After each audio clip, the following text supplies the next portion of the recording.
Welcome everyone.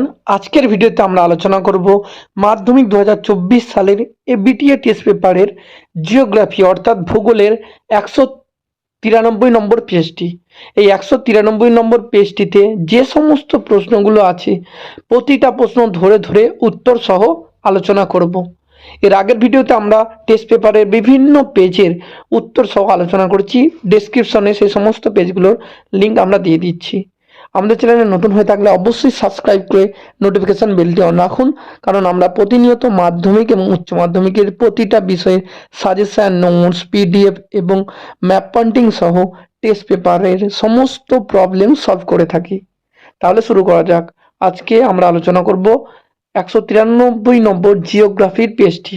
প্রথম প্রশ্নটি দেখি, যে প্রক্রিয়ায় বিভিন্ন প্রাকৃতিক শক্তি ভূপৃষ্ঠের ওপর কাজ করে ভূমিরূপের পরিবর্তন ঘটায় তাকে বলা হয় বহির্জাত প্রক্রিয়া। পরের প্রশ্ন দেখি, পার্বত্য হিমবাহ পৃষ্ঠদেশে সৃষ্ট গভীর ফাটলগুলিকে বলা হয় ক্রেভার্স।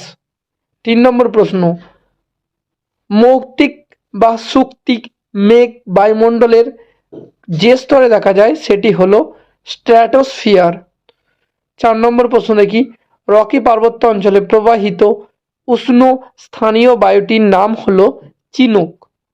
5 নম্বর প্রশ্ন, জলীয় বাষ্পের কণায় পরিণত হওয়ার প্রক্রিয়া হলো ঘনীভবন। পরের প্রশ্ন দেখি, উষ্ণ শীতল সমুদ্র স্রোত যে স্থানে মিলিত হয় তাকে বলে হিমপ্রাচীর। 7 নম্বর প্রশ্ন, জীবাণু দ্বারা বর্জ্যের বিয়োজন হলো কম্পোস্টিং। এটি অনেকবার পড়ছে, টেস্ট পেপারে বিভিন্ন পেজে এই প্রশ্নটি থাকছে, এটি গুরুত্বপূর্ণ প্রশ্ন। পরের প্রশ্ন দেখি নিম্নলিখিত কোন রাজ্য ভেঙে তেলেঙ্গানা রাজ্যের সৃষ্টি হয়েছে? সঠিক উত্তরটি হবে অন্ধ্রপ্রদেশ রাজ্য। অন্ধ্রপ্রদেশ রাজ্য ভেঙে তেলেঙ্গানা সৃষ্টি হয়েছে। পরের প্রশ্ন দেখি পরের প্রশ্ন রয়েছে, কেন্দ্রশাসিত অঞ্চল লাদাখকে পৃথক করা হয়েছে। সঠিক উত্তরটি হবে জম্মু কাশ্মীর থেকে পৃথক করা হয়েছে। পরের প্রশ্ন দেখি, ভারতের যে নদীর মোহনায় কোনো বদ্বীপ নেই সেটি হলো নর্মদা নদী। পরের প্রশ্ন, মৌসুমী বিস্ফোরণ প্রথম দেখা যায় কেরালা রাজ্যে। মৌসুমী যখন প্রবেশ করে কেরালা রাজ্যে প্রচুর বৃষ্টি হয়, তাই এখানে মৌসুমী বিস্ফোরণ দেখা যায়, ব্লাস্ট অফ মৌসুম বলে। তারপরে প্রশ্ন, ভারতের মৃত্তিকা সংরক্ষণে গৃহীত একটি পদ্ধতি হলো ফালি চাষ।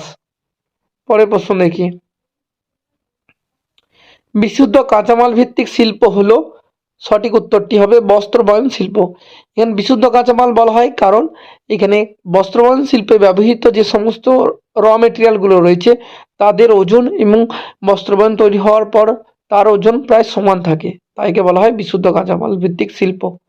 পরের প্রশ্ন, ভারত থেকে প্রেরিত কৃত্রিম উপগ্রহ হলো IRS।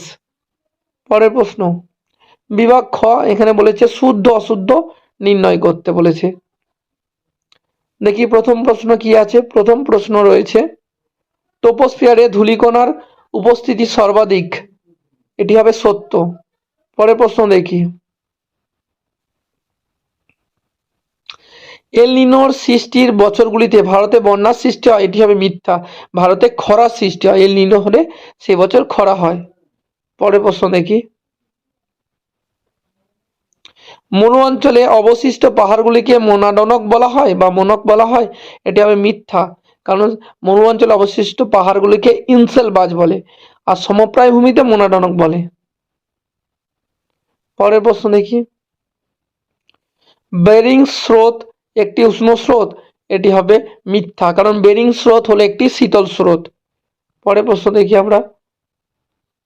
ভাটাগড়ন প্রক্রিয়ায় আবর্জনার পচনে হিউমাস তৈরি হয়, এটি হবে সত্য। পরের প্রশ্ন দেখি, আরাবল্লী একটি নবিল ভঙ্গিল পর্বতের উদাহরণ, এটি হবে মিথ্যা। আরাবল্লী হচ্ছে প্রাচীন ক্ষয়জাত পর্বত বা প্রাচীন ভঙ্গিল পর্বত। দেখি, উপগ্রহ চিত্রের বিভিন্ন প্রতীকের সাহায্যে ভৌগোলিক বৈশিষ্ট্যগুলি বোঝানো হয়, এটি হবে সত্য। বিভিন্ন জিনিসকে নির্দেশ করে বিভিন্ন রকম প্রতীকের সাহায্যে। পরের প্রশ্ন দেখি উপযুক্ত শব্দ বসে শূন্যস্থান পূরণ করতে বলেছে। প্রথম প্রশ্ন দেখি, নদী খাতে অবঘর্ষ প্রক্রিয়ায় সৃষ্টি গর্তগুলিকে বলা হয় মন্থকূপ বলা হয়। পরের প্রশ্ন, মরুস্থলী শব্দের অর্থ হলো মৃতের স্তূপ। পৃথিবীর কার্যকরী সৌর বিকিরণের পরিমাণ হলো 66%। সমুদ্র জলে ভাসমান বরফের স্তূপকে বলা হয় হিমশৈল। ড্যাশে কার্পাস গবেষণা কেন্দ্র রয়েছে? সঠিক উত্তরটি হবে নাগপুরে। নাগপুরে কার্পাস গবেষণা কেন্দ্র রয়েছে। কাশ্মীর উপত্যকার কারেওয়া মাটি জাফরান চাষের জন্য বিখ্যাত। জামনগর পেট্রোরাসায়ন শিল্পের জন্য বিখ্যাত। এক দুটি বাক্যে উত্তর দিতে বলেছে। প্রথম প্রশ্ন, নদী বাঁকের কোন দিকে ক্ষয় সব থেকে বেশি হয়? নদী বাঁকের অবতল দিকে ক্ষয় সব থেকে বেশি হয়। বায়ুমণ্ডলে কোন স্তরে জেট বিমান চলাচল করে? বায়ুমণ্ডলের স্ট্র্যাটোস্ফিয়ার স্তর দিয়ে জেট বিমান চলাচল করে, কারণ এখানে শান্ত আবহাওয়া থাকে। ওজোন গহ্বর কি? ওজোন গহ্বর হলো বায়ুমণ্ডলের 10 থেকে 40 কিলোমিটার উচ্চতায় স্ট্র্যাটোস্ফিয়ারের মধ্যে ক্ষতিকারক অতি বেগুনি রশ্মিকে শোষণ করার ও প্রতিহিত করার জন্য ওজোন গ্যাসের যে প্রাকৃতিক আবরণ রয়েছে তার ক্ষয় বা পুরুত্ব নষ্ট হয়ে যাওয়াকে ওজোন গহ্বর বলে। পরের প্রশ্ন, একটি তেজস্ক্রিয় বর্জ্যের নাম লেখো। একটি তেজস্ক্রিয় বর্জ্য হলো রেডিয়াম। মধ্য ভারতের একটি উল্লেখযোগ্য জলবিভাজিকার নাম হলো বিন্ধ্য পর্বতমালা। 2011 সেন্সাস অনুযায়ী ভারতের মহানগরের সংখ্যা হলো 53টি। উপগ্রহ চিত্রে বনভূমি কি রঙে দেখানো হয়? উপগ্রহ চিত্রে বনভূমি লাল রঙে দেখানো হয়। কলকাতার জীবনরেখা বলা হয় মেট্রো রেলকে। বাম দিকের সঙ্গে ডান দিকের মিলাতে বলেছে। এখানে দেখে নিই আমরা প্রশ্নগুলো। লু লু বলেছে